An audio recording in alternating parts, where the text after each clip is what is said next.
Fortier. Alors bonjour Monsieur Martin Fortier de la Chambre de commerce et d'industrie de la Rive-Sud. On vous attrape à la sortie de l'Assemblée générale annuelle. J'aimerais que vous me résumiez un peu le bilan de cette année. Ça a été une excellente année. D'abord, au point de vue financier, on a dégagé des bénéfices supérieurs à l'année passée. Alors ça, pour nous, c'est important, quoique l'objectif est toujours de ne pas faire de profit, mais surtout pas faire de pertes. Mais quand on a des profits, quand même, c'est intéressant.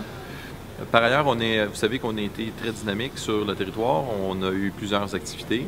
Puis on est très content du fait qu'en matière de transport, on a fait plusieurs, entre autres notre événement Vision Transport, qui pour nous était très important parce qu'on avait des engagements et aussi des délais de réalisation.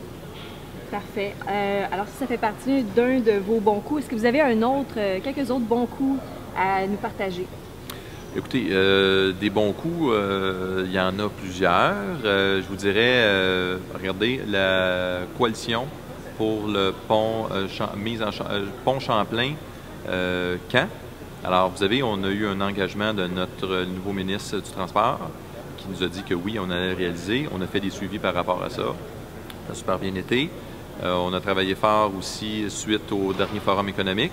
Alors, il va y avoir un nouveau forum économique qui est mis sur pied par la Ville de Longueuil, auquel nous allons participer. Nous avons eu plusieurs invités de marque durant l'année, qu'a pensé à Mme Pauline Marois, qui est venue nous faire de très belles annonces alors que les élections n'étaient pas encore enclenchées. Alors maintenant qu'elle est première ministre et que nous avons plusieurs ministres sur notre territoire, on espère que tout ce qu'elle est venue nous dire va se réaliser à partir du moment où elle est première ministre. Et on a eu Pierre-Carl Palado, qui est venu nous parler d'entrepreneurship. Vous savez que notre service de mentor fonctionne très bien. Je pense qu'on est le plus grand nombre de mentors dans la province de Québec. Donc, on est très fiers de ça.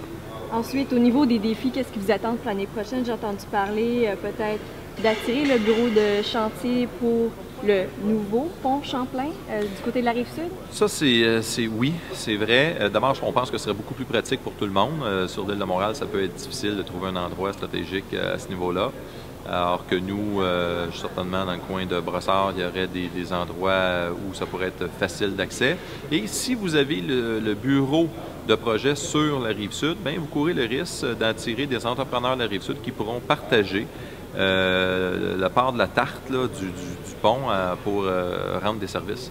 Donc, on est convaincus, nous autres, de l'importance d'avoir le bureau de chantier sur la Rive-Sud. Parfait. Et ensuite, parlez-moi un peu de vos attentes par rapport au Forum économique qui se tiendra le 5 novembre prochain, je crois. Oui, effectivement. Forum économique, mais d'abord, informer la population de ce qui a été fait depuis l'année passée et arriver avec des idées qu'on va pouvoir mettre en pratique pour la prochaine année.